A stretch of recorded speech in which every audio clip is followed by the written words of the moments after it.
మా అమ్మతోనేమో మాట్లాడుతున్నావు. అమ్మమ్మ అని పిలిచినవా? తిన్నవా అని అడిగినవా? నువ్వు తిన్నా అని చెప్పుడు కాదు, అడిగినవా? మా అమ్మ అనేసరికి నీకు నోరు లేస్తుంది ఎందుకు? చెప్పు. మళ్ళీ వెనక్కి తిరిగి కూర్చున్నావు ఎందుకు?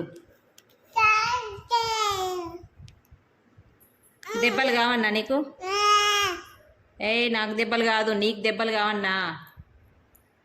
కావాలా? నాకే చూపిస్తున్నావు దెబ్బలని? నువ్వు ఎలా ఉన్నావు? క్యూట్గా ఉన్నావా? క్యూటా? నువ్వు క్యూటా? ఏంటి చూస్తున్నావు? What one my? చీ చీ చీ.